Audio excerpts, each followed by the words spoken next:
The ship came down at sunset. The sky turned orange and red, dust blowing over the wide brown fields of the colony world Eden 9. The old farmer stood alone near his house, a small wooden home surrounded by silent fields of silver wheat. His name was Elias Gray, and his hands were shaking. He had waited months for this moment. Letters had been sent across light years, and now she was here, his mail-order bride chosen through the interstellar marriage program. But now, seeing the ship break through the clouds, Elias felt fear. Not the kind of fear he knew from war. A deeper one. The fear of being seen for what time had done to him. He looked at his reflection in the dusty window. Gray hair, wrinkled face, a deep scar running across his jaw. His body had been strong once, but the years of war and then endless farming under 2 suns had burned all the youth out of him. His clothes were old, his boots heavy with dried mud. He muttered under his breath, "War and farming did this to me. She'll see me and turn right around." The ship's engines roared as it landed in a burst of wind. The dust storm swirled around him. Elias covered his eyes as the ramp lowered, and then she stepped out. For a moment he forgot to breathe. She was alien, but beautiful in a way his old heart could not handle. Her skin was pale violet, smooth as glass. Her long silver hair floated slightly in the dry air, and her eyes shimmered like liquid metal. She wore a soft blue suit that wrapped around her like light. She looked young, too young, perhaps half his age by human standards.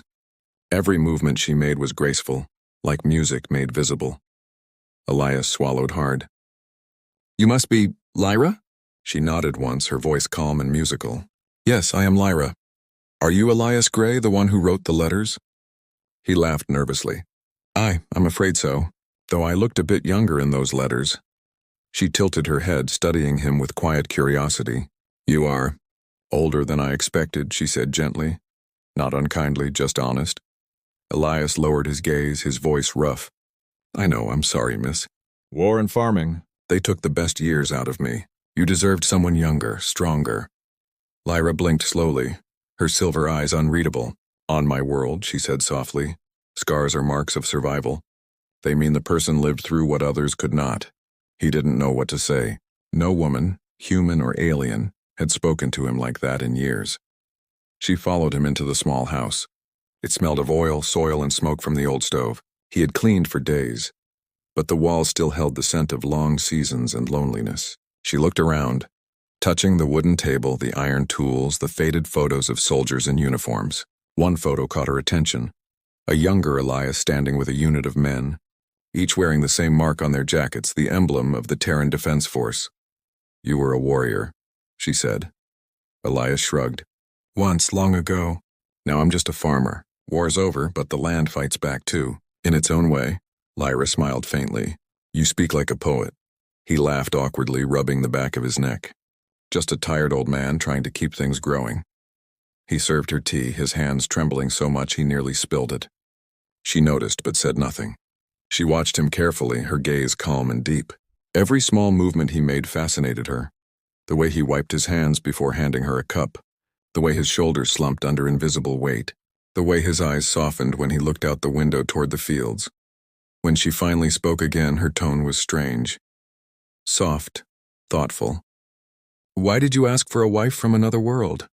Elias sighed. "Loneliness, I guess. The colony's quiet, too quiet, and human women stopped coming out here long ago. The program said alien brides were looking for peace, for a new start. I thought maybe we both could find some comfort." He looked away, ashamed. "But I wasn't honest in my letters. I made myself sound younger. I didn't want pity." Lyra put down her cup and stood near him. Her height surprised him, taller by half a head. She looked down into his tired face, her silver eyes reflecting the orange light of sunset. "Do you think age makes you less?" she asked quietly. Elias didn't answer. She reached out and touched the scar on his jaw with her cool violet fingers. "You survived?" "That is what matters." He froze, his heart hammering. No one had touched him like that since before the war. That night she retired early to the guest room. Elias stayed awake by the window, watching the twin moons rise over the wheat fields. He could not sleep. He replayed every moment, her eyes, her calm words, her gentle touch. But there was something else too, something hidden in her tone, like she was studying him, measuring him as if she came for a reason beyond marriage. He poured himself a drink and sat by the small radio on the table. The device was old, one of the few things left from his soldier days. Sometimes he used it to catch transmissions from nearby colonies. Tonight, however, the channel was silent, except for one faint signal in the distance.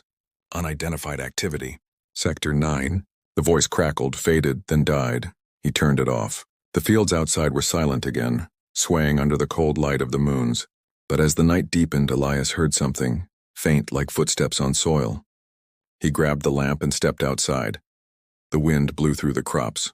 Nothing, just rustling leaves. Then he saw it, far beyond the fence line, a shimmer of light moving between the stalks. Too tall for a man, too quiet for a machine. Elias's hand went to the old revolver at his belt. Raiders? He whispered. But no, raiders wouldn't come this far without noise. This was something else. He took a cautious step forward, but then he heard Lyra's voice from behind him. Elias, he turned. She was standing in the doorway, wrapped in a thin silver robe, her eyes glowing faintly in the dark. Did you hear that? He asked. Yes, she said. But do not go outside. Stay in the light. Her tone was different now, firm, commanding. Not like the soft, gentle woman he had spoken to hours before. Elias frowned. You sound like you know what that was. She didn't answer. She looked past him toward the dark fields, as if she could see something he couldn't. Then she whispered in her native tongue, words that meant nothing to him, but carried fear. Elias hesitated, then went back inside. Lyra closed the door behind them and locked it. He tried to laugh it off. Maybe it's just a night beast. Plenty of them out here, harmless mostly, but she didn't smile. Instead, she went to the window and drew the curtain. Your world, she said softly, is full of ghosts. He sat down slowly. Ghosts? Lyra turned to face him, her silver eyes catching the lamplight. You do not see them, because you are used to fighting things that can bleed. But some enemies do not. Elias didn't understand, but something in her voice made the hair on his arms rise. You talk like a soldier, he said quietly. She froze for a second, then gave a small, careful smile. On my world, everyone learns how to survive. Even brides. Hours passed. The storm outside grew stronger. Thunder rolled over the plains. Elias fell asleep in his chair, the lamp still burning beside him. But Lyra didn't sleep. She stood by the window, staring out into the darkness. Her eyes glowed faintly, scanning the fields. Somewhere out there, hidden beyond human sight, machines moved, metallic, silent, searching. They were not from this world, and they were not friendly. She placed her hand over her chest where a small device pulsed faint blue light beneath her skin. She whispered into it, her voice low and trembling. Subject located. Older than expected. Human resilience confirmed. Observing further. The device blinked once in acknowledgement, then dimmed. Lyra turned to look at Elias, the human farmer who had apologized for his age. He slept peacefully, unaware of the truth. She whispered to herself, War and farming did this to you. And yet, you're still alive. That's what they fear. Outside, the shimmer moved again, closer now. Watching the farmhouse, waiting, and the night on Eden 9 grew colder.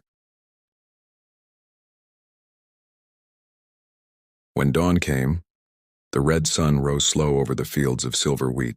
The air was cool and quiet, yet something felt heavy, like the world was holding its breath. Elias woke with a sore back, still sitting in his old chair. The lamp had burned all night. The sound of soft footsteps came from the kitchen. Lyra was already awake. She moved silently, her long silver hair tied behind her head, her robe flowing like mist. She was making tea. The way she moved, calm, careful, reminded Elias of soldiers in the old days, the ones who stayed alert even while doing simple things. He rubbed his eyes. You didn't sleep? She didn't turn around. I rest lightly, she said. Your planet is loud. Always alive. Even the soil hums. Elias gave a tired smile. That's the windmills. And the bugs. Lyra looked out the window. No, I mean something else. Elias frowned but said nothing. He had learned long ago that when someone came from another world, it was best not to question how they sensed things. After breakfast, Elias went out to the barn. The old wooden doors creaked open, revealing the quiet smell of oil, rust, and dry hay. His tools were scattered everywhere. Wrenches, old rifle parts, the shell of a worn-out droid from the war. He had been working on repairing it for months, though mostly out of habit. He didn't notice that Lyra had followed him. She stood near the entrance, watching him with curious eyes. "What is this place?" she asked softly. "The barn," he said, setting down a metal part. Half workshop, half memory box. Memory box? Elias chuckled. "Yeah, I used to fight in the border wars, lost some friends, gained a few scars. This junk reminds me of them. The armor, the machines, they were the only family I had before the farm." Lyra's expression changed. For a moment, her calm mask slipped and something sharp, maybe guilt, flickered across her face. "You fought in the border wars," she said quietly. Elias nodded. "Terran Defense Force, 5th Division. I was just a kid when I joined. Ended up staying long after the peace treaties. Guess I didn't know what to do without a fight. And now?" she asked. He smiled faintly. "Now I fight the land instead. The soil's stubborn, the weather's cruel, but at least it doesn't shoot back." Lyra stepped closer, her gaze fixed on the old armor in the corner. "Did you ever regret fighting?" Elias looked at her for a long moment before answering. "Every soldier regrets something, but not fighting itself. We fought to protect what mattered. I can live with the cost." Lyra looked down. Her voice dropped to a whisper. "And what if the ones you fought think you're still dangerous?" Elias frowned. "What do you mean?" But before she could answer, a faint sound echoed from the distance, a low, metallic hum. Elias turned sharply toward the open field. The sound grew louder. It was not the windmills. Not the harvesters either. "Get inside," he said quickly. Lyra didn't move.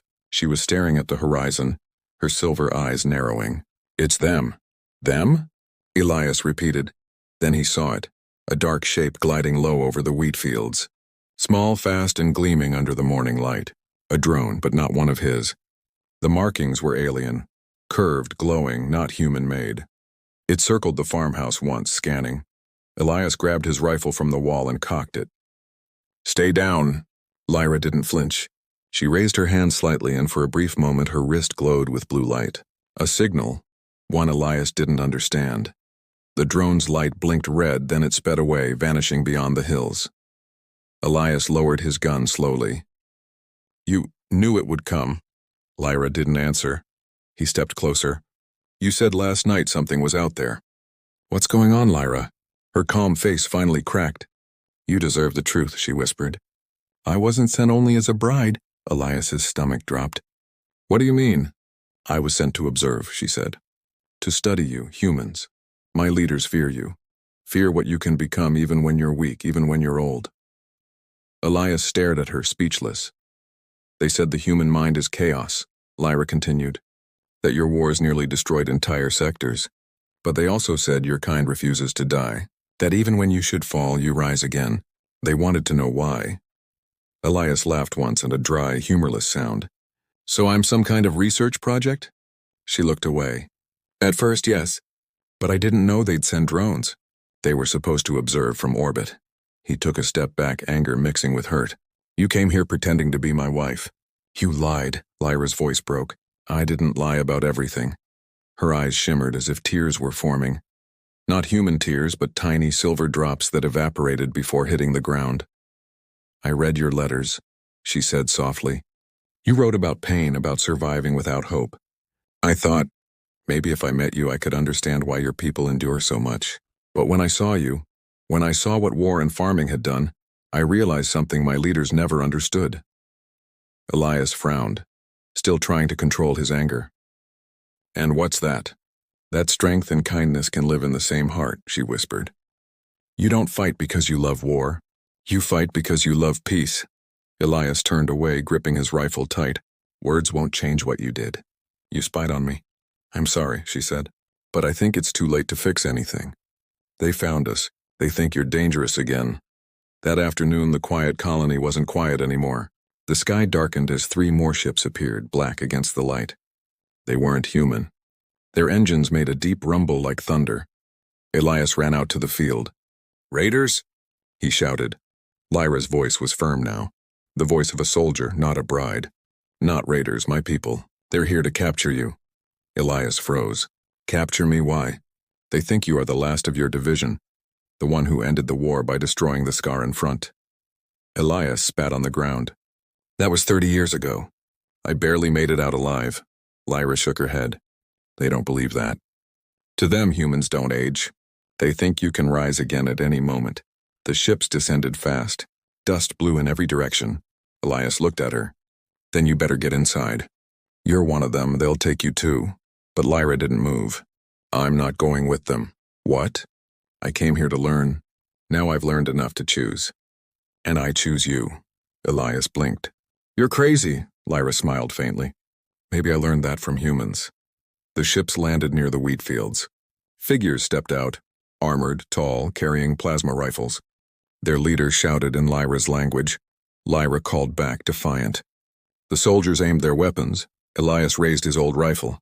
Stay behind me, she turned to him. You can't fight them alone, he smiled. I've fought worse. Besides, I've been fixing that old mech for a reason. He ran into the barn. The half-broken combat droid stood there, covered in dust and wires. Elias slammed a battery cell into place, and the machine's eyes lit up with a blue glow.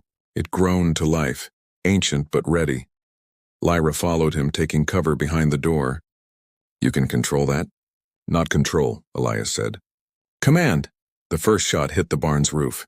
Sparks rained down. Elias yelled, now! The droid burst out, firing bursts of energy from its mounted cannon. The soldiers scattered. Lyra raised her hand again, and her own energy shield flickered to life, blocking a plasma bolt that would have hit Elias. He turned to her, surprised. You can fight. She smiled sadly. I told you, everyone on my world learns.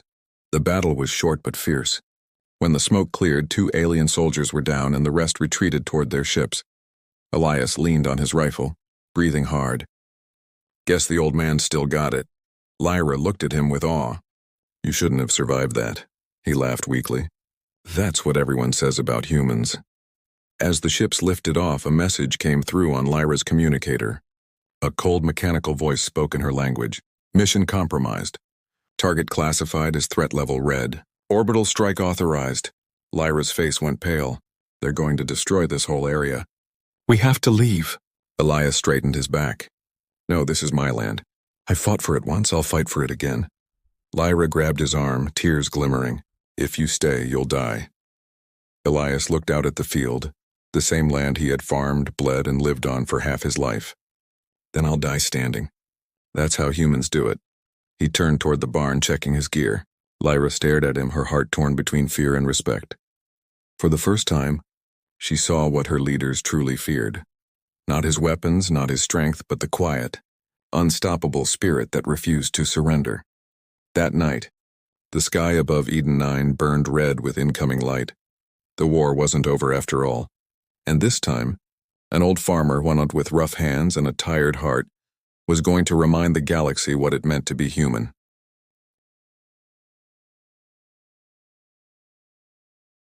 The night sky burned red.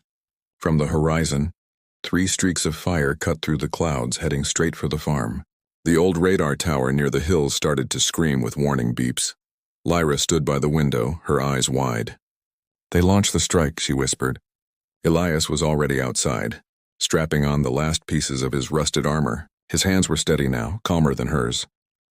You can't fight orbital fire, she said, rushing to him. He gave a faint grin. I don't plan to. I plan to survive it.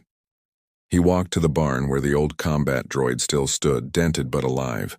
The machine's blue eyes followed him like a loyal dog. Elias patted its metal shoulder. One more fight, partner.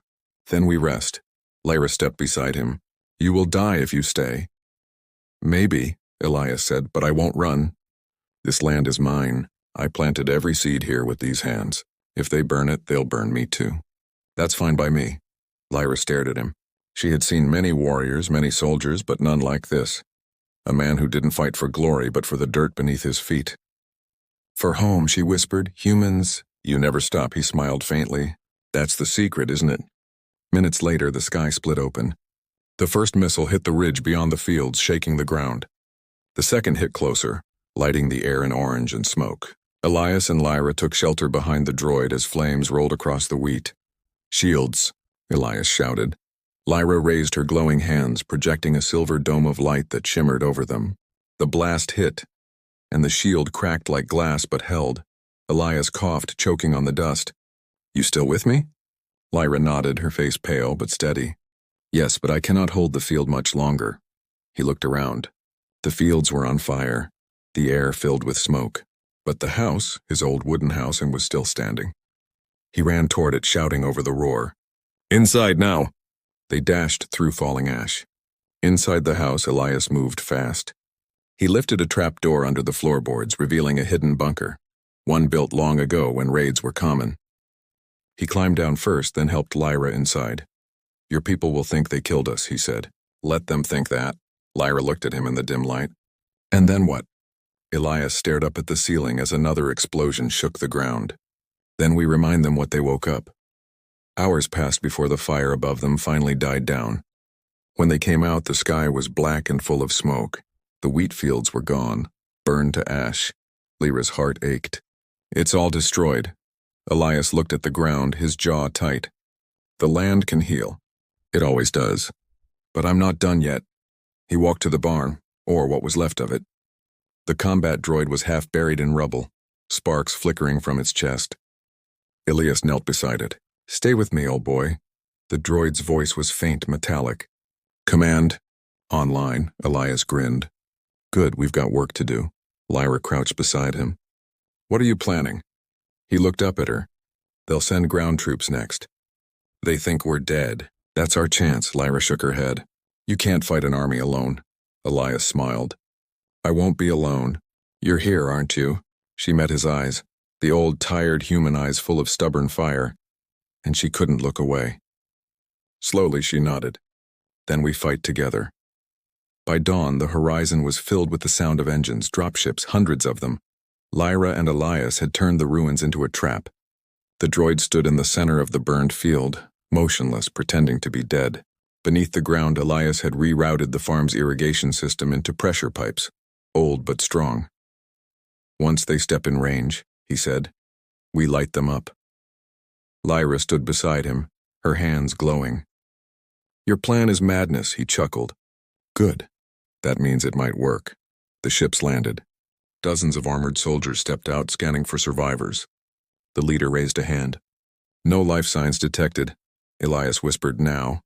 He hit the switch. The ground exploded in a storm of steam and burning oil, blasting up from the buried pipes. The soldiers screamed as the heat and smoke blinded them. At that same moment, the droid came to life, roaring like thunder, firing blue energy into the chaos. Elias ran into the open, firing his rifle with deadly precision. He moved like a man half his age, each step steady, each shot sure. Lyra followed him, her silver shield flashing as bolts of plasma flew toward them. She deflected them, sending one back into an enemy ship, blowing it apart. The leader shouted orders, but confusion spread fast. These troops had never faced humans before, not this kind of human. One of them yelled in fear. "He's still alive." "The old one." Elias reloaded, shouting over the noise. "You came all this way to kill a farmer? Then you better finish the job." He aimed at the leader's ship and fired the droid's cannon. The blast tore through it, sending metal raining across the field. Lyra felt something stir inside her, awe, pride, and fear all at once. She shouted, "Elias! Behind you!" He spun just in time to block a plasma blade with the edge of a steel plow. Sparks flew as the blade met metal. The alien soldier snarled, pushing forward. Elias gritted his teeth. "War and farming," he growled, forcing the blade back. "Both teach patience." With a final shove, he drove the plow into the soldier's chest. The alien fell, motionless. The field burned again, but this time with the fire of battle. Lyra fought beside him, her movements fluid and bright, her silver hair flying through the smoke. For the first time, she wasn't fighting for her people. She was fighting for him. The enemy began to retreat, dragging their wounded. The droid's systems flickered, its power draining fast. Elias ran to it. "Stay with me, partner." "Mission complete," the droid said weakly. "Protect home." Then its lights went out for the last time. Elias placed a hand on its metal chest, whispering, "Rest easy, soldier." Lyra knelt beside him. "You won. They're leaving." Elias looked at the sky where the remaining ships were pulling back. "No," he said quietly. "They'll be back. But now, they'll remember this." Later, when silence finally returned, Lyra helped him back to the house. The roof was half gone, but the walls still stood. He sat down heavily, breathing hard. "Guess I'm not as young as I thought." Lyra smiled gently. You're more alive than anyone I've ever known. He looked at her with tired eyes. You said you came here to study humans. You get your answer? She nodded slowly. Yes, they wanted to know why you never stop fighting. Now I know. And? She took his hand. Because you fight for love. For land, for each other. That's something my world forgot. Elias squeezed her hand, his voice soft. Maybe you can teach them. Lyra looked out the window at the burned horizon. Maybe, but they won't believe words. They only believe what they fear.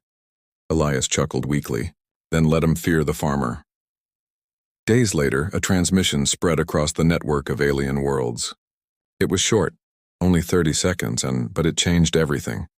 The video showed the battlefield on Eden 9. Burned fields, broken ships, and one old human standing tall with a rifle in his hand. Behind him, a young alien woman, Lyra, placed a hand on his shoulder. The message beneath the video said only, "Beware the human farmers. Their fields grow more than crops. They grow heroes." The clip spread across systems like wildfire. Some laughed. Some trembled. But all remembered. Weeks passed. The land began to heal. Ash turned back to soil. Rain fell for the first time in months. Elias rebuilt his barn. Lyra helped him, her once pale hands now darkened by honest work. They didn't talk about war anymore. They talked about planting, about growing again. One evening, as the twin suns set, Elias sat on the porch watching the light fade. Lyra came beside him with 2 cups of tea. "You never told me," she said softly, "why you kept farming after the war." He smiled. "Because war destroys, farming builds. You can't live in destruction forever." She looked at him, her silver eyes glowing in the dusk. "You gave me something my world lost long ago. What's that?" "Hope," he chuckled. "Hope's like a seed. Doesn't matter how small it is, it grows if you take care of it." Lyra smiled, resting her head on his shoulder. The field outside shimmered with new life, tiny sprouts pushing up through the blackened soil. Above them, the stars shone bright, watching, remembering, and somewhere across the galaxy, the story of the human farmer spread, the man who apologized for his age, but taught the universe that courage doesn't fade, and love can outlive war.